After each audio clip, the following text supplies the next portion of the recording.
साथियों, अगर आप सोच रहे हो कि हम तैयारी कर रहे हैं एसएससी जीडी की और इस एसएससी जीडी के अंदर हम स्कोर कैसे प्लस कर सकते हैं और इसके साथ साथ इन स्कोर को प्लस करने के लिए क्या मॉक टेस्ट जरूरी है ना? जैसे आप पूछते रहते हैं कि सर मॉक टेस्ट से क्या होगा? बहुत कुछ होता है साथियों मॉक टेस्ट से। और क्या है जरूरी मॉक टेस्ट? क्यों है जरूरी? ये सब बातें अपने कर लेते हैं। अगर मैं यहाँ बात करूं साथियों, आपके पास उसका देने का सही समय भी क्या होगा?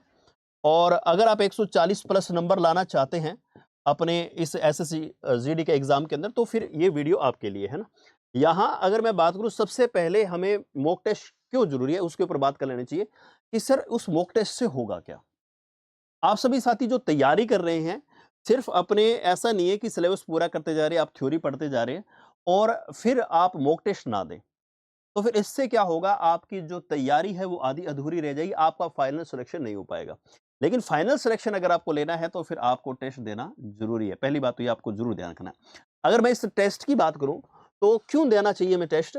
अगर मैं बात करूं, एक तो आपको क्या पता चलता है, वास्तविक परीक्षा के माहौल का पता चलता है ना? क्योंकि आपको ये पता चलेगा कि सर एक तो हम थ्योरी पढ़ रहे हैं, है ना, हमें लग रहा है कि सर कुछ पढ़ रखा है, लेकिन जब आप टेस्ट देते हो तब पता चलता है हमें कि हमारी तैयारी कैसी है ना? हमारी तैयारी और ज़्यादा हमें करनी चाहिए, है ना? कितने के नंबर हमारे और इंक्रीज़ करने हैं, है ना? कितना क कौन से सब्जेक्ट को हमें कितना समय देना है, ये हमें पता चलता है। उस माहौल का पता चलता है, जो हमारे मन के अंदर जो डर है ना, वो हमारा वो निकलना स्टार्ट हो जाता है। कब? जब आप टेस्ट देते हैं। और अगर मैं टेस्ट की बात करूँ, तो इसके अंदर हमें टाइम मैनेजमेंट का भी पता चलता है ना। एक तो आप किसी क्वेश्चन को कर रहे हो सकता है उस क्वेश्चन के अंदर आप 2 मिनट ले रहे हो, 3 मिनट ले रहे हो, 4 मिनट भी ले लेते हो। लेकिन जब आप टेस्ट दोगे तो पता चलेगा, अच्छा हमारा जो 60 मिनट का टारगेट है, उस 60 मिनट के अंदर मैं कितने क्वेश्चन कर पा रहा हूँ, है ना? कितने अटेम्प्ट कर पा रहा हूँ, वो हमें यहाँ से पता चलता है। तो टाइम मैनेजमेंट का भी पता चलता है किसके द्वारा? टेस्ट के द्वारा। तो टेस्ट देने चाहिए और टेस्ट से आपका क्या होगा? टाइम भी मैनेज होगा। अगर मैं बात करूँ, अपनी गलतियों को भी हम पहचानते हैं और ये भी हमें पता चलता है कि हमारी खासियत क्या है ना? कौन-सा सब्जेक्ट मेरा ज़्यादा तैयार है और कौन-सा सब्जेक्ट में मैं ज़्यादा गलतियाँ कर रहा हूँ, है ना? अच्छा, इसके बाद आपको ये भी ध्यान रखना पड़ता है कि सर एक्यूरेंसी कितनी है? क्योंकि आपको पता है बाद में जब नोट आपके पास नॉर्मलाइजेशन होगा तो उसके अंदर नंबर बढ़ जाते हैं। कारण अगर आपकी एक्यूरेंसी ज़्यादा है तो आपके नंबर बढ़ेंगे और अगर आपने एक्यूरेंसी नहीं की, गलती ज़्यादा की है तो फिर आपके नंबर कम बढ़ेंगे। यहाँ अगर मैं बात करूँ, आपके पास अगर आप टेस्ट दे रहे हैं, तो परीक्षा की रणनीति हमें बनानी पड़ेगी, है ना? रणनीति आपको बनानी पड़ेगी। बिना रणनीति के कोई भी जंग नहीं जीती जाती है। अगर आप इस जंग को जीतना चाहते हैं, तो पहले रणनीति ज़रूरी है साथियों, क्योंकि रणनीति बनाओगे, कैसे-कैसे चलोगे, उसके ऊपर है ना। अगर आप यूँ चल रहे हो कि भैया आपने इस हवा में ही तीर लगा रहे हो, तो फिर तीर सही जगह पे नहीं लगेगा। इसलिए रणनीति बनाना ज़रूरी है और मॉक टेस्ट इसका बहुत ही बढ़िया एग्ज़ाम्पल है। अगर मैं बात करता हूँ, तो हमें शेड्यूल भी मिल जाता है और डर और चिंता भी हमारी क्या होने लग जाती है, टेस्ट के द्वारा कम होने लग जाती है। इसके साथ-साथ हमें ये भी पता चलता है कि हमारे एग्ज़ाम के अंदर किस तरीके का पैटर्न पूछा जा रहा है। नए पैटर्न पे आधारित जो भी क्वेश्चन आते हैं, बच्चे को पता नहीं होता, स्टूडेंट को पता नहीं होता। लेकिन जब आप वो मॉक टेस्ट के ज़रिए देखते हो तो उसको पता चलता है कि अच्छा लास्ट इतने सालों के अंदर इस तरीके के क्वेश्चन में पैटर्न में चेंज हुआ है। इस तरीके के पैटर्न के क्वेश्चन आ रहे हैं, तो वो पैटर्न भी आप फॉलो करना सीख जाते हैं। जब आप एग्ज़ाम हॉल के अंदर जाते हैं तो फिर वहाँ पे आपको उन क्वेश्चनों का सामना करना पड़ता है, तो आपको ज़्यादा डर नहीं लगता। इसलिए मॉक टेस्ट बहुत ज़्यादा ज़रूरी है और जितने भी साथी हैं, सर मॉक टेस्ट अगर दें, तो फिर किस तरीके से? है ना? यहाँ पे अगर मैं बात करूँ तो उसका सही टाइम क्या होगा, सर हमें मॉक टेस्ट कब देना चाहिए?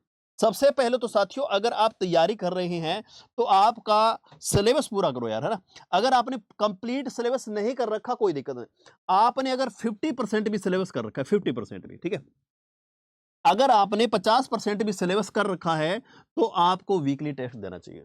50% भी अगर आपने सिलेबस कर रखा है, तो उसके बाद आपको क्या करना चाहिए? आपको हर सप्ताह आपको टेस्ट ज़रूर देना चाहिए और वो भी हर सब्जेक्ट का। ठीक है? जितने भी सब्जेक्ट आपके एग्ज़ाम के अंदर आ रहे हैं, उन सब्जेक्ट का आपको क्या करना चाहिए? वीकली टेस्ट देना। अगर आपका सिलेबस पहले से पूरा हो चुका है, अगर आप ये वीडियो अब देख रहे हैं, अगर अब तक भी आपका सिलेबस पूरा हो चुका है, तो तुम्हें साथियों डेली आपको क्या करना चाहिए? उसको टेस्ट को लाना चाहिए, है ना? किसी की भी आप टेस्ट सीरीज़ ले लीजिए और टेस्ट सीरीज़ लेने के बाद आपको क्या करना है?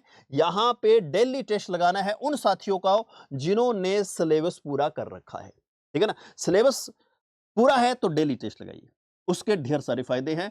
आपका जो नंबर है वो इंक्रीज़ होना स्टार्ट हो जाएगा, आपके नंबर बढ़ने स्टार्ट हो जाएँगे, आपको अपनी गलतियाँ पता लगने स्टार्ट हो जाएँगी। और अगर आप यहाँ पे 50% अगर आपने कोर्स पूरा कर रखा है, तो फिर आपको वीकली टेस्ट ज़रूर देना चाहिए। अब टेस्ट आपको सबको ही देना चाहिए, क्योंकि टेस्ट से अंदर हमारे अंदर क्या आती है? इम्प्रूवमेंट आती है। और ज़रूरी है टेस्ट। और इस टेस्ट को किस तरीके से देना चाहिए सर?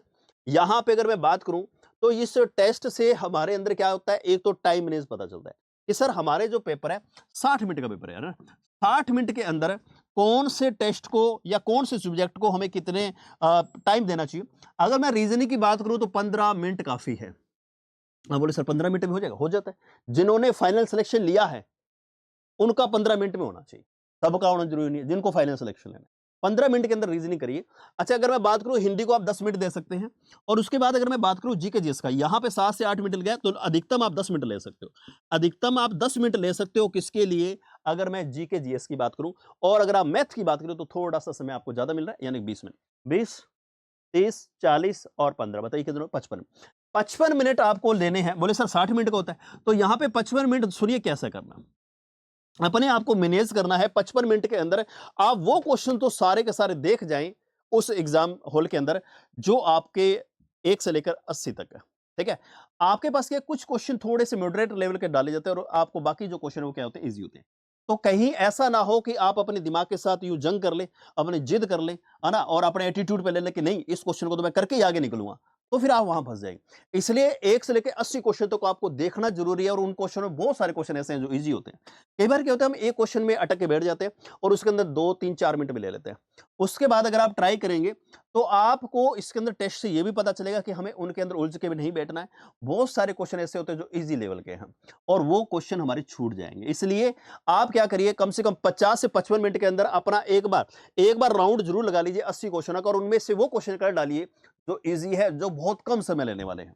उसके बाद आप जब दूसरी बार देखेंगे तो आपके मॉडरेट लेवल के जो क्वेश्चन आप बना पाएंगे उसको आपको करना चाहिए। ठीक है साथियों, तो यहां पे आपको ये जरूर ध्यान रखना है कि टाइम को मैनेज करना होगा। जब आप टेस्ट देंगे तो टाइम को जरूर मैनेज कर लीजिएगा।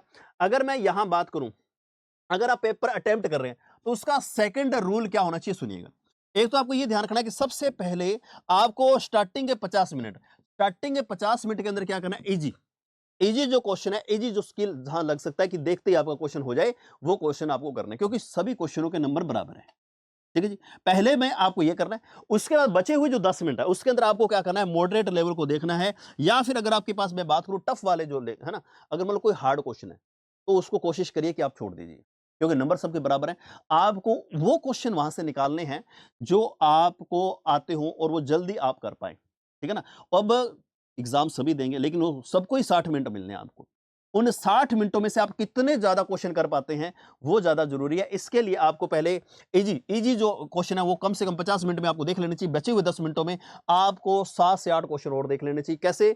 जो आपके मॉडरेट लेवल के हो ना, उन क्वेश्चनों को भी देख लेना चाहिए। यहां पे अगर मैं बात करूं साथियों, अब हमें आपके पास कैसे कैसे इस टेस्ट की तैयारी करनी चाहिए उसको भी देख लीजिए।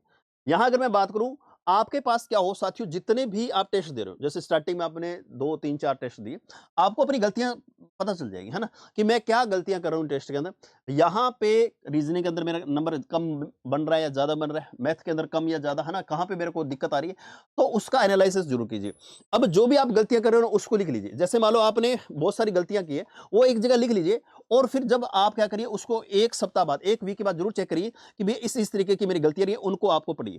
ठीक है, जैसे मान लो आपको विलोम शब्दों में दिक्कत आ रही है, पर्यायवाची शब्दों में दिक्कत आ रही है, या फिर आपको किसी मैथ के किसी टॉपिक में दिक्कत आ रही है, तो वो टॉपिक आप करके देखिए। ठीक है, यहां पे अगर मैं बात करूं तो कौन से टॉपिक में गलती हो रही है ये आप जरूर चेक करिए। इसके साथ साथ आपको ये भी ध्यान रखना है कि कौन से क्वेश्चन में समय बर्बाद हो रहा है, ये जरूर आपको चेक करना है साथियों। जब आप टेस्ट दें तो आपको ये पता लगना चाहिए, अच्छा इस सब्जेक्ट का ये टॉपिक है, इसमें मेरे को ज्यादा समय लगता है, उसके अंदर आप उसका कोई इजी तोड़ निकालिए, है ना। यहां पे उसका तोड़ निकालना जरूरी है अगर आपको औरों से ज्यादा नंबर लेने हैं, तो ये जरूर करिएगा जब आप टेस्ट देते हैं। टेस्ट के साथ साथ आपको ये भी ध्यान रखना है कि कौन कौन से कॉन्सेप्ट आपको रिवाइज करने हैं ना, ये कॉन्सेप्ट आप जरूर लिख लिए, है ना, शॉर्ट रूप में लिख लीजिए कि अच्छा जैसे मान लो कोई जीके का क्वेश्चन आपके गलत हो रहे हैं, स्टैटिक जीके क्वेश्चन गलत हो रहे हैं, तो कौन से में हो रहे हैं, है ना, विटामिन से हो रहे हैं, या फिर आपके किसी संभाग से हो रहे हैं, या करंट अफेयर के हो रहे हैं, तो वहां पे आपको वो नोट कर लेना चाहिए और बाद में उनको पढ़ लेना चाहिए। ठीक है ना। हर वीक अपने आप के ऊपर काम करो कि मैं उन गलतियों को कम करूं, जितना हो सके मैं नेगेटिव कम करूं, ये आपको जरूर ध्यान देना साथियों। इसके साथ साथ अपनी स्पीड को जरूर बढ़ाइएगा साथियों। अगर आप स्पीड नहीं बढ़ाओगे तो फिर क्वेश्चन एक्यूरेंसी और आपके ज्यादा नहीं कर पाओगे, है ना। स्पीड और आपको एक्यूरेंसी दोनों ही चीजें रखनी है। आप ये ध्यान रखना है साथियों कि आप स्पीड के साथ साथ एक्यूरेंसी भी रखिए। ऐसा ना हो कि क्वेश्चन ज्यादा कराए और आपके गलत ज्यादा हो, ऐसा नहीं होना चाहिए।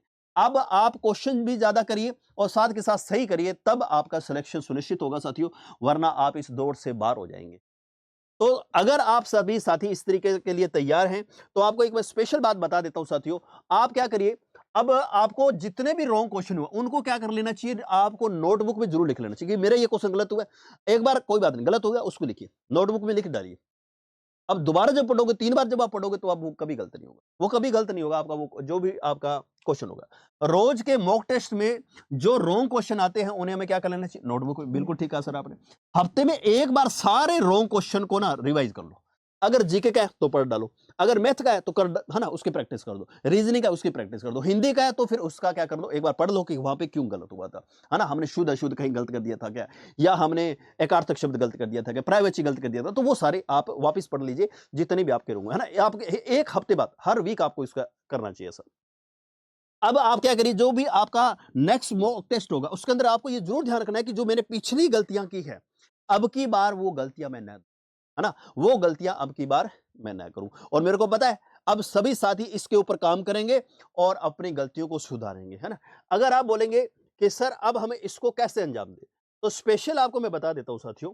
इसके लिए जो जीडी का, है ना, आप जो स्पेशल जीडी की जो तैयारी कर रहे हैं, उन साथी को बता दें कि सर अब हम उसके लिए कैसे तैयार करें, कैसे, आप हमें थोड़ा सा गाइड करो यार। तो सबसे पहले आपको मैं बता दूं, SSC GD special test batch हमारा शुरू हो रहा है। अब वो कब से शुरू हो रहा है साथियों, आपके 15 जनवरी से ये शुरू हो रहा है। और अगर आप इसके अंदर जुड़ना चाहते हैं तो कैसे जुड़ना है, पहले तो ये सुन लो कि क्या क्या है इसमें।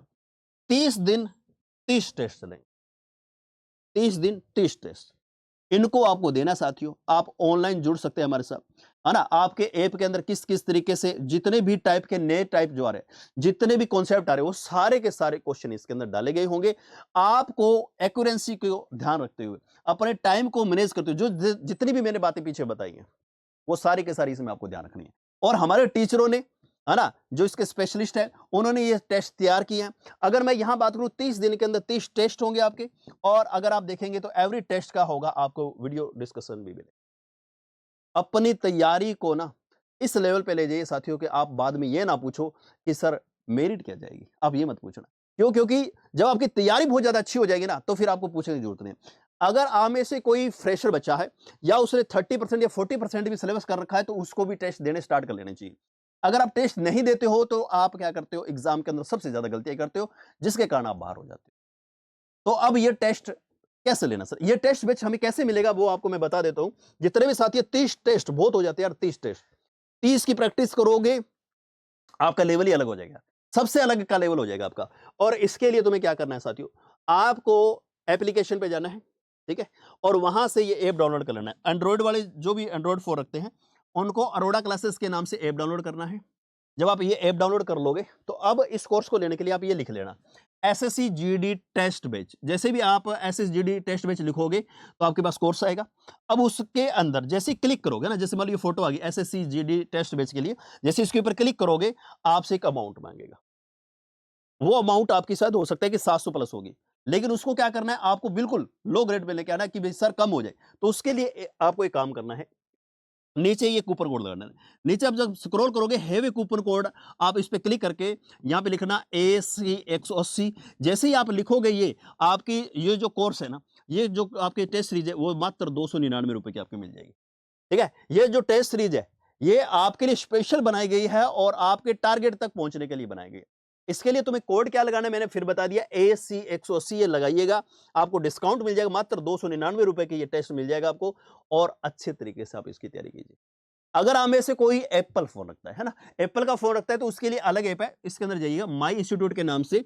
इसके अंदर जाके फिर वही सारी प्रोसेस करते हुए आपको AC 180 लगाना है और इस टेस्ट बैच के साथ जुड़ जाना साथियों। अब एक बार फिर से मैं आपको बता दूं कि ये जो हमारा टेस्ट बैच है, ये 15 जनवरी से स्टार्ट हो जाएगा। तो साथियों, हमारे पास बहुत कम समय बचा है। अब देरी किस बात की, जुड़ जाइए अरोड़ा क्लासेस के साथ। मिलते हैं अपने टेस्ट के अंदर। Thank you.